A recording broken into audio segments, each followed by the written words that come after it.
Assalamualaikum warahmatullahi wabarakatuh. Para siswa SMA yang berbahagia, wabil khusus para pejuang UTBK yang ingin menghadapi UTBK tahun 2020 ini. Alhamdulillah pada kesempatan kali ini Bapak bisa memenuhi keinginan beberapa siswa yang meminta Bapak untuk membahas TPS UTBK kuantitatif English version. Baik, kita langsung saja untuk membahas materi UTBK kuantitatif English version. Namun sebelumnya, dalam membahas UTBK kualitatif, di sini ada beberapa jenis soal. Kalau multiple choice biasa itu sudah biasa umum. Nah, di sini ada jenis yang lainnya yang terdiri dari dua pernyataan, statement 1 and statement 2. Opsi A, statement 1 alone is sufficient, but statement 2 alone is not sufficient. Yang B, statement 2 alone is sufficient, but statement 1 alone is not sufficient. C, both statements together are sufficient, but neither statement alone is not sufficient. D, each statement alone is sufficient, and E, statement 1 and 2 together are not sufficient. Ya, Bapak terjemahkan. Ya, jadi opsi A itu artinya adalah pernyataan satu saja cukup untuk menjawab pertanyaan, tetapi pernyataan dua saja tidak cukup. Jadi yang satu saja cukup, sementara dua tidak cukup.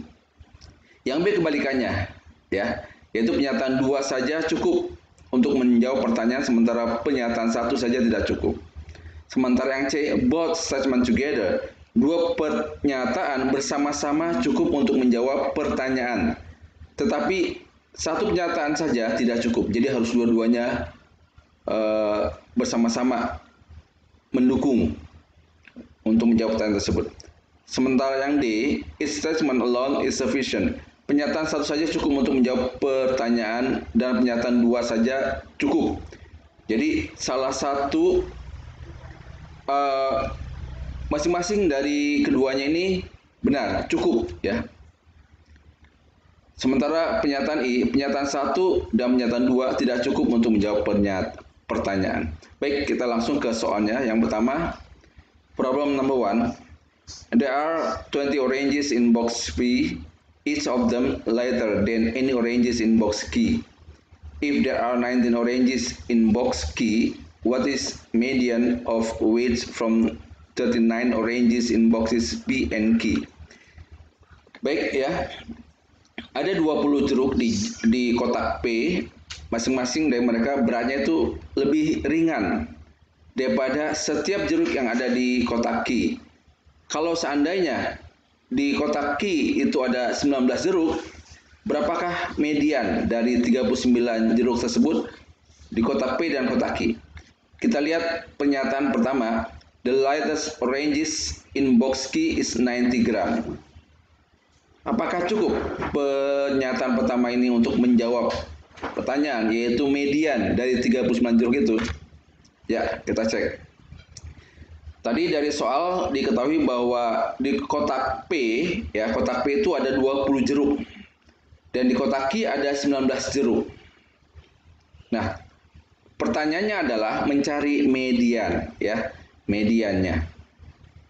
Apakah cukup pernyataan pertama bahwa yang paling ringan di kotak Q jeruknya itu 90 gram? Ya, kita cek. Di kotak Q yang paling ringan 90 gram. Ingat ya, kotak Q di sini ya. Jadi di sini 90 gram kotak Q, ya.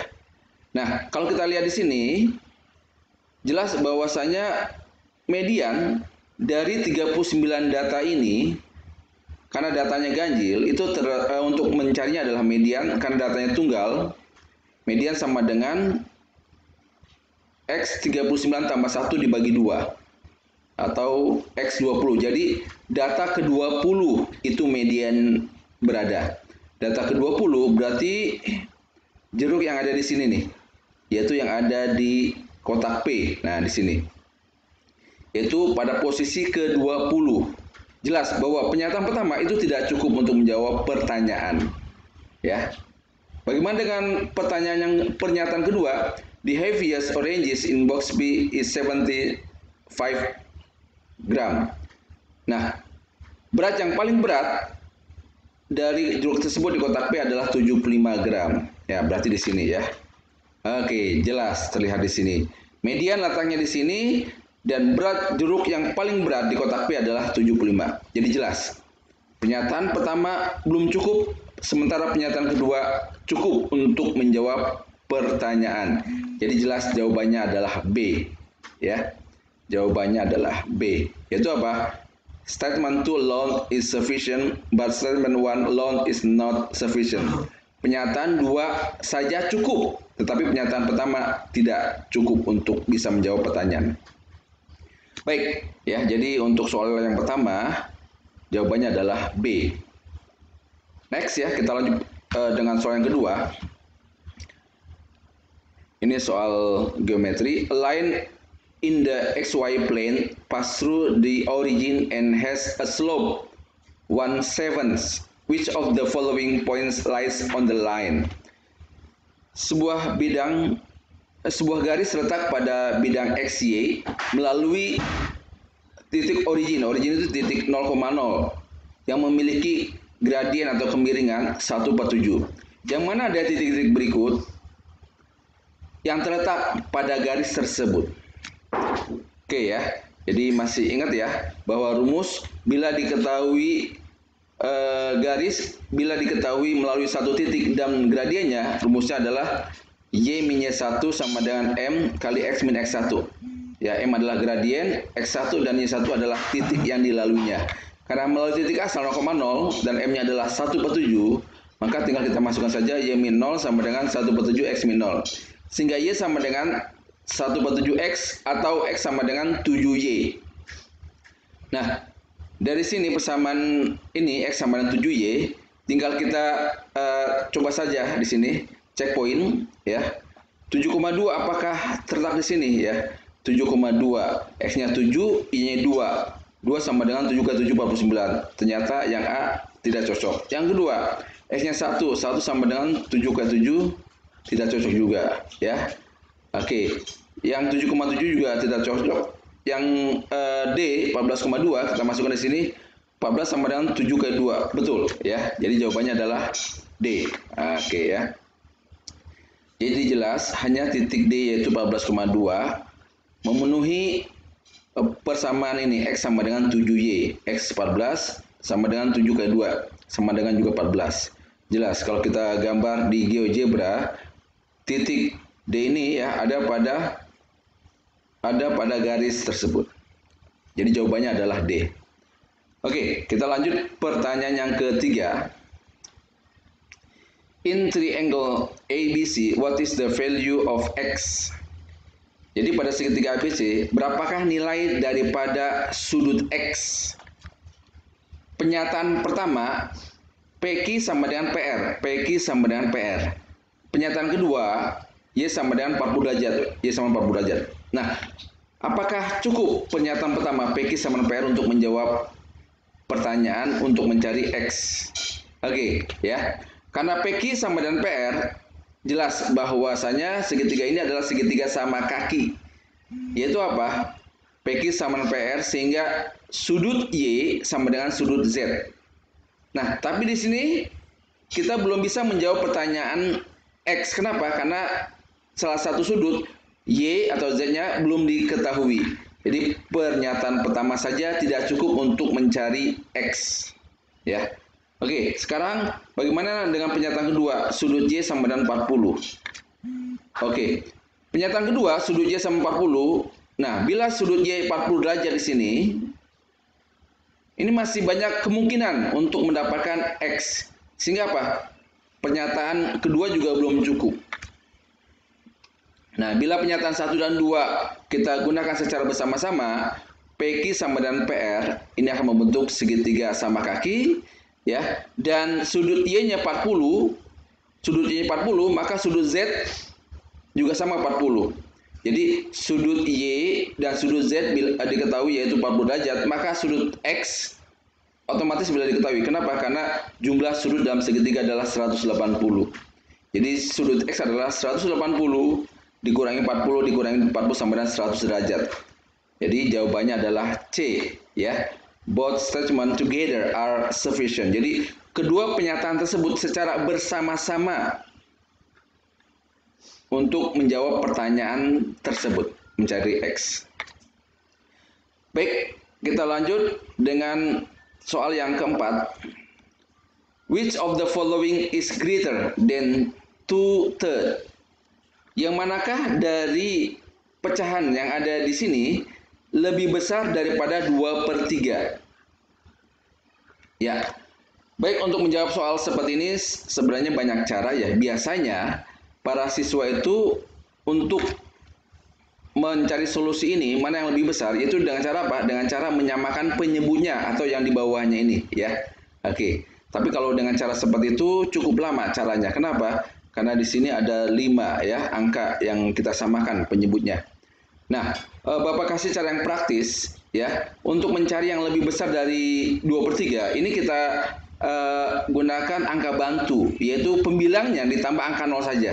Nah, pembilangnya ditambah angka 0 saja, yaitu 20/3 sama dengan 6,67. Ya. Demikian juga angka opsi yang lainnya. Nah, ya. Oke, yang A 33/50, 330/50 jadi 6,6. Yang B jadi 30/56, yang C 50/8 6,25 dan D 80/11 sama dengan 7,22. Yang E 130/27 sama dengan 4,8. Jadi jelas yang terbesar di sini adalah 80/11 atau dalam hal ini adalah 8/11. Jawabannya adalah D. Ya. Cukup praktis bukan ya? Jadi kita tidak menyamakan penyebutnya, tapi dengan cara ini lebih praktis, jauh lebih cepat. Oke, bisa dipahami ya? Ya. Jadi cara yang lain juga boleh, silahkan menyamakan penyebutnya atau menjadikan desimal, silahkan ya. Cuman dari pengalaman cara ini jauh lebih praktis. Baik, untuk soal yang kelima, if y equal, kalau y sama dengan 2 pangkat x tambah 1, what is the value of y? Ya, negatif x. Jadi jika y sama dengan 2 pangkat x tambah 1, berapakah nilai daripada y dikurangi x? Nah, pernyataan pertama 2 pangkat 2x tambah 2 sama dengan 64. Kalau kita lihat pernyataan pertama 2 pangkat 2x tambah 2 sama dengan 64. 64 kan bisa kita jadikan bentuk berpangkat, yaitu 2 pangkat 6 ya. 2 pangkat 6. Sehingga bilang pokoknya sudah sama, ini bilang pokoknya sudah sama, sehingga pangkatnya adalah 2x tambah 2 sama dengan 6 ya, sehingga x-nya sama dengan 2. Kalau x-nya sudah dapat 2, y-nya sama dengan 8 ya. Jadi pernyataan pertama ini bisa menjawab pertanyaan y dikurangi x ya. Jadi pertanyaan yang pertama itu, pernyataan yang pertama itu cukup untuk menjawab pertanyaan tersebut ya. Jadi jawabannya kemungkinan A atau D ya. Tergantung dari pernyataan yang kedua. Ya, tergantung dari pernyataan yang kedua. Kalau pernyataan yang kedua salah atau tidak cukup, maka A. Kalau dua-duanya cukup, maka jawabannya adalah D ya. Kita cek pernyataan yang kedua. Y sama dengan 2 pangkat 2x minus 1. Nah, ini kita substitusi dengan soalnya. Jadi apa? 2 pangkat x tambah 1 sama dengan 2 pangkat 2x minus 1. Ya. Bilang pokoknya sudah sama, sehingga apa? Pangkatnya kita samakan. X tambah 1 sama dengan 2x minus 1. Jadi x-nya sama dengan 2. Ketika x sama dengan 2, kita masukkan ke salah satu, ya. Diperoleh y-nya 8. Ternyata, pernyataan 2 juga cukup untuk menjawab pertanyaan di atas. Jadi jelas, baik pernyataan 1 ataupun pernyataan 2 itu cukup untuk mendapatkan solusi, sehingga jawabannya adalah D. Bisa dipahami ya? Oke, selanjutnya soal yang ke-6. Nah, ini kelihatannya cukup rumit ya. If akar 2019x tambah akar 2019x tambah akar 2019x tambah dan seterusnya ya, sama dengan akar 2020, akar 2020, akar 2020, akar dan selanjutnya. What is the value of x? Berapakah nilai daripada x di sini nih? Berapakah nilai daripada x di sini? Baik, dari persamaan tersebut ya. Jadi kita selesaikan